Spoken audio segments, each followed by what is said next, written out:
മിറാസിൻ്റെ acres എന്ന് പറയുന്ന ഒരു പ്രൊജക്റ്റ് ലോഞ്ച് ചെയ്തിട്ടുണ്ട്. നേരത്തെ ലോഞ്ച് ചെയ്ത് തന്നെയാണ്, പക്ഷേ ഇത് പുതിയ ഫേസാണ് ലോഞ്ച് ചെയ്തിരിക്കുന്നത്. അതിൻ്റെ പ്രത്യേകത എന്താണെന്ന് പറഞ്ഞു കഴിഞ്ഞാൽ ഏക്കേഴ്സിനെ കുറിച്ച് ഞാൻ ജസ്റ്റ് ഒന്ന് പറഞ്ഞുതരാം. ഇത് വന്നിരിക്കുന്നതെന്ന് പറഞ്ഞാൽ എമിറേറ്റ്സ് റോഡും ഷെയ്ഖ് സാദ് ബിൻ നഹിയാൻ സ്ട്രീറ്റിൻ്റെ അവിടെ ആ റോഡിൻ്റെയും നടുക്കായിട്ടാണ് വന്നിരിക്കുന്നത്. അതുപോലെ തന്നെ സെറീന, മുഡോണ് അതുപോലത്തെ ആ പ്രോപ്പർട്ടീസിൻ്റെ നടുക്കായിട്ടാണ് വന്നിരിക്കുന്നത്. സോ പ്രീമിയം ലൊക്കേഷനിലാണ് വന്നിരിക്കുന്നത്. ഫ്യൂച്ചർ മെട്രോ സ്റ്റേഷൻ വരുന്ന സെയിം ലൊക്കേഷൻ തന്നെയാണ് വന്നിരിക്കുന്നത്. ഓക്കെ, ഇനി ഇതിനകത്ത് 3 bedroom, 4 bedroom, 5 bedroom വില്ലാസ് ആണ് ഇതിനകത്ത് വരുന്നത്. അതുപോലെ തന്നെ 3 bedroom starting from 5.5 million, 4 bedroom starting from 6.6 million, അതുപോലെ തന്നെ 5 bedroom 8 million ആണ് വരുന്നത്. ഇനി ഇതിൻ്റെ പേയ്മെൻറ്റ് പ്ലാൻ നോക്കിക്കഴിഞ്ഞാൽ ഈ വർഷം നമ്മൾ 10% മാത്രം കൊടുത്താൽ മതി.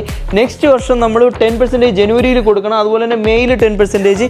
ഇങ്ങനെ കൊടുത്ത് ടോട്ടൽ 65% ഡ്യൂറിങ് കൺസ്ട്രക്ഷനിലും ഓൺ ഹാൻഡ് ഓവറിൽ 35% ആണ് നമ്മൾ അടയ്ക്കാനുള്ളത്. ഓക്കെ, ഇനി ഇതിൻ്റെ ഹാൻഡ് ഓവർ വരുന്നതെന്ന് പറഞ്ഞു കഴിഞ്ഞാൽ ഫെബ്രുവരി 2028 വരുന്നത്. സോ ഞാൻ പറയാനുള്ളത് തന്നെയാണ്, 5.5 million നമ്മൾ ഇതിൻ്റെ സ്റ്റാർട്ടിംഗ് പ്രൈസ് വരുന്നത്. അപ്രിസിയേഷൻ നിങ്ങൾ നോക്കിക്കഴിഞ്ഞാൽ ഓൾമോസ്റ്റ് 6-7 വരെ നമുക്ക് പോകാനുള്ള സാധ്യത ഉണ്ട്. കാര്യം 3 bedroom വില്ലാസ് എന്ന് പറയുന്നത് ലിമിറ്റഡ് എഡിഷൻ ആയിട്ടാണ് വരുന്നത്. അതുപോലെ തന്നെ ഈ ഒരു കമ്മ്യൂണിറ്റി നിങ്ങൾ നോക്കിക്കഴിഞ്ഞാൽ ഫുള്ളി ഫോറസ്റ്റ് തീം ആയിട്ടുള്ള ഒരു കമ്മ്യൂണിറ്റി ബേസ്ഡ് ആയിട്ടാണ് വന്നിട്ടുള്ളത്. മോർ ഡീറ്റെയിൽസിന് എന്നെ വിളിച്ചാൽ മതി, പറഞ്ഞുതരാം.